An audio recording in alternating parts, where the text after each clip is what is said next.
noktasının altını bulurken de eksi b bölü 2a'yı kullanıyorum. Hem delta sıfıra eşit olduğu zaman kökler çakışık olduğu zaman neyi kullanıyorum? Eksi b bölü 2a'yı.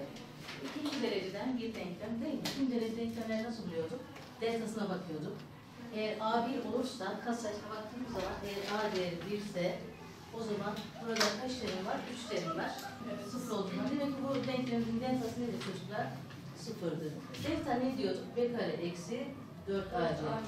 Tersten başlamış oluyor soruyor ama. Delta sıfırdan büyük olduğu zaman gerçek iki kök oluyordu değil mi? Evet. Delta sıfır eşit olduğu zaman burada olduğu gibi kök çarpışık diyorduk. Eksi B bölü 2A'dan buluyorduk. Bir de ne kaldı? 1998 yılında okulda işte kılık kıyafet yönetmenine uymadığımıza dair uyarılar aldık. Bunun sonucu ben de yeni örtünmüştüm o sıralarda. Ayet bana örtünün diyordu. Örtündüm ama şimdi başımı açmam gerektiği, sınıfa ya da okula bu şekilde gelemeyeceğim söylenince o kadar açmamı gerektirecek hiçbir ayet bulamadım. Yani açmamın imkansız olduğunu o anda yani tabii ki idrak ettik elhamdülillah. Daha sonra bu baskılar arttı. Biz de tayin isteyip yer değiştirdik. İşte o zaman Konya bizim için hani işte Refah'ın kalesi falan şeyine aldınarak tam bir yanlış bir şey yapmışız aslında. Konya'nın bir ilçesine tayinimiz çıktı. Orada göreve devam etmek istedik ama yine aynı engelle karşılaştık. Yönetmelik, işte kılık kıyafete uymamız gerekiyor falan. O sıralarda da ben rahatsızdım. Rahatsızlığım dolayısıyla izin istirahat sürecindeydim. Bu şekilde hiçbir şekilde okula derse giremeyeceğim söylenince dilekçe yazıp ben en iyisi önce bir yıl ücretsiz izin kullandım. Sonra doğum yapmıştım çünkü erken bu sıkıntılardan erken doğum yapmıştım, baskılardan, psikolojik ezilmelerden. Bu sonucunda da dilekçemi vermek için okula gittiğimde müdür başörtülü odasına bile almadı yani. Dilekçemi kabul etmedi. Dilekçemi veremedim. Veremedim, geri döndüm ve çok moralim bozuldu tabii ki.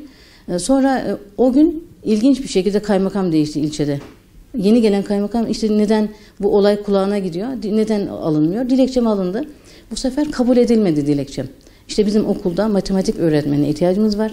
Biz yani bunu onaylamıyoruz. Bu sefer ben gittim Selçuk Üniversitesi'ne, çocuk bölümüne. Çocuk profesörü Hasan Bey diye birisinden çocuğuma prematüre doğduğu için gerçekten kendim bakmam gerekiyor. Kendim bakmam için bir rapor aldım. O raporla başvurdum. İstifam ancak kabul edildi. İstifam kabul edildikten sonra orada çocuklara ben yine de ders çalıştırıyordum evimde. Sonra eşim bu arada eşim devreye girdi. Eşimle yani çok fazla uğraşmaya başladım. Çünkü benim yasal olarak hiçbir hatam yok. Hiçbir açımı bulamadılar.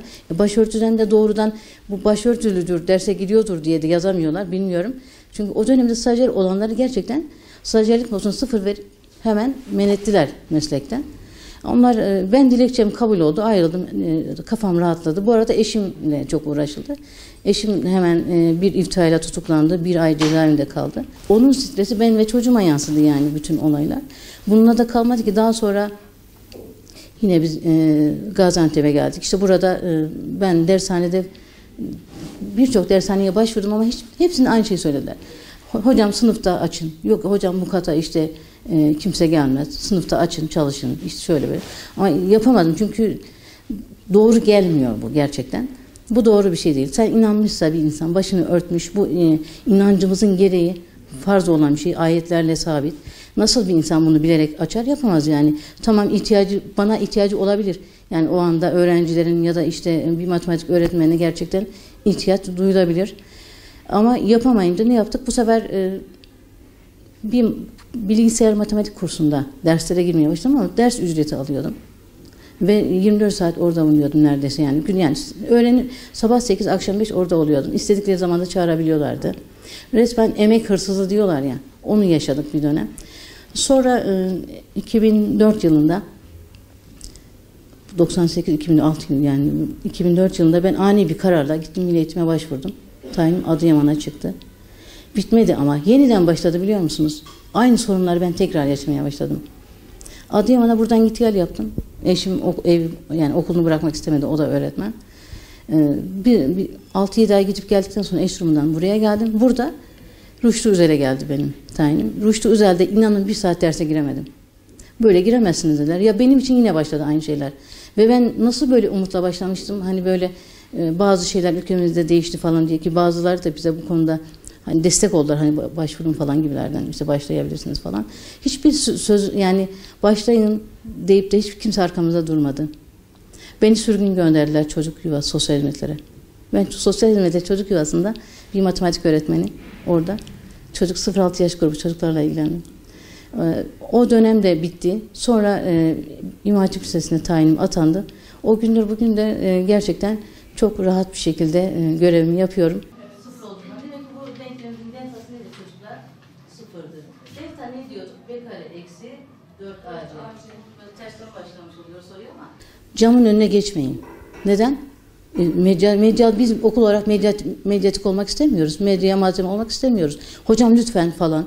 Ya siz okuldan gidin de nasıl giderseniz gidin. Böyle bir şey yaklaşım vardı yani. Dilekçemi yani okuldan gidiyorsun tamam gidiyorsun ama ben yoruldum artık. Öyle şeyler bütün almadığım ceza kalmadı. Ha. Bütün bir memurun alabileceği bütün cezaları aldım. Müstavi duruma da düştüm. Çünkü ben tekrar derse almayınca ücretsiz izin kullanmak istedim. Önce kabul edildi, sonra iptal edildi, sonra yani bir sürü bu tür şeyler de yaşadım yani. Gerçekten 2. sınıf vatandaş muamelesi görenler bizdik yani o dönemde. Yani bu çok acı bir şey ya. Yani bir de ben yeni örtünmüş bir insan yani böyle İslamiyet'i yeni yaşamaya başlamış bir insan olarak tabii bu psikolojimizi ya bir tek ben şu anda ben kendim biliyorum ama o dönemde benden daha çok acı yaşayanlar vardı. Hani biz böyle birçok şeyi kabullenmiştik. Biz vatanımız, milletimiz için biz böyle kabullenmeye bazı şeyleri göze almaya razıydık yani. Biz onun için bize çok fazla şey yapmadı. Böyle hani işsiz kalmakmış. Öyle bir şey yaşamadım yani endişe gerçekten. Ama tabii o dönemlerde insanların yaşadığı bu acı olaylar birçok ailelerde çok acı olaylar yaşadıklarını biliyoruz yani. Biz biraz şanslı olabiliriz. Ben mesela direkt istifa etmem beni birçok şeyden korudu, muhafaza etti yani. Ama herkese aynı şey olmaz ki. Bazıları gerçekten istifa edemeyip de hani stajyer olan, görevden atılanlar çok oldu. Döndüler ama sizin dediğiniz gibi o yılları telafi edilmedi yani. Mesela benim çocuğum o zaman ana sınıfına gidiyordu, 5 yaşındaydı. O anlatıyor benim halimi evde bazen. Çok duygusal anlar yaşıyoruz yani. Anne diyor işte sen okuldan geldin şöyle yaptın böyle yaptın işte üzüldün. Hatırlıyor çocuk yani bazı şeyleri. Ben o zaman çok şaşırıyorum. Nasıl ben oysam çocuklara belli etmemeye çalıştım güya falan ama çocuklar daha etkilendi yani çocukların bile etkilendi diyebilirim. Kızım zaten o prematüre doğmuştu. Onlar sebep oydu yani işte eşimin mahkeme sürecinde falan doğum yaptım ben. Ya biz bir hani böyle sıradan bir aile biz bu kadar şeyler yaşadık mesela ki bizden çok kötü şeyler yaşadık demiyorum ama hakikaten çok kötü şeyler yaşayanlar var yani o dönemlerde üniversite okuyup da değil mi öğrenciler okuldan okuyamadılar yani okullarını bile bitiremediler.